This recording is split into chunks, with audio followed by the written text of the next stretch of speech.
Bonjour à tous.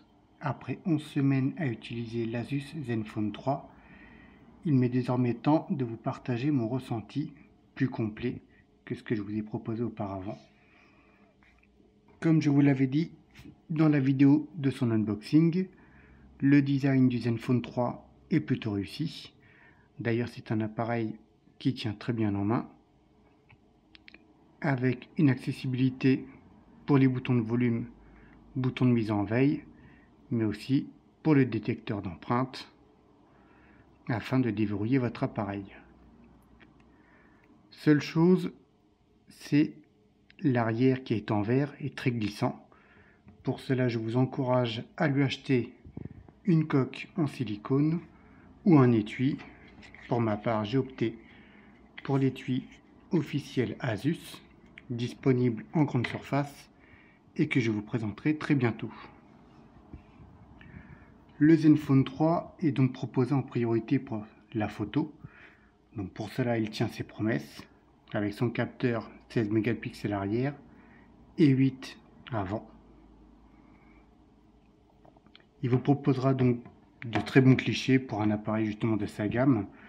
D'ailleurs, vous pourrez trouver différentes photos sur le site des testeurs officiels du Zenfone 3, dont je vous mettrai le lien en légende de cette vidéo. Le Zenfone 3 tourne sous Android Marshmallow.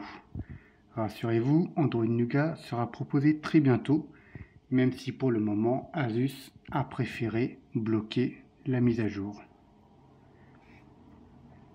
Le Zenfone 3 tourne aussi sous Asus Zenui 3.0, qui est donc une interface qui vous simplifie justement son utilisation, avec notamment les notifications, mais aussi des raccourcis rapides, afin de pouvoir justement gérer soit la navigation de votre téléphone, soit justement pour différentes fonctionnalités.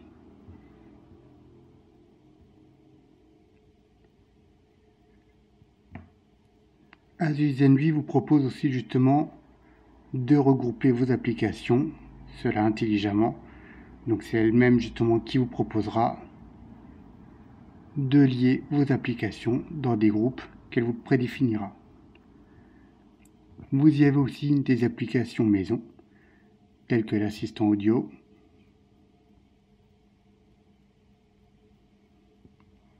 mais vous y trouverez aussi notamment Asus Mobile Manager, qui va vous permettre de gérer et donc d'améliorer la vie de la batterie de votre téléphone. Ici, par exemple, vous trouvez pour l'utilisation des données, mais vous pouvez aussi analyser votre vie de batterie ainsi que sa RAM, et donc il vous expliquera comment faire pour le configurer et améliorer la durée de vie de votre batterie.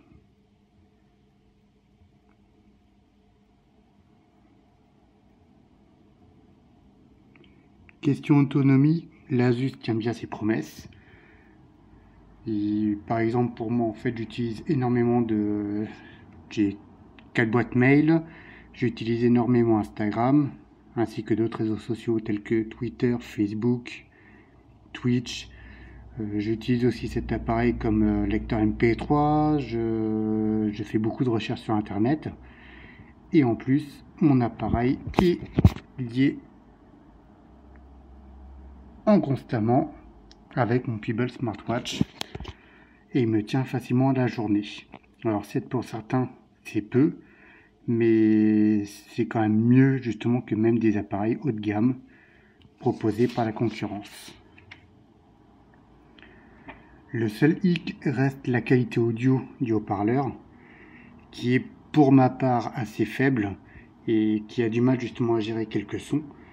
Mais dans l'ensemble, ça reste un très bon appareil que je vous encourage justement à acheter si vous recherchez un appareil de bonne gamme, de milieu de gamme, pour un prix assez qui reste en dessous des 400 €.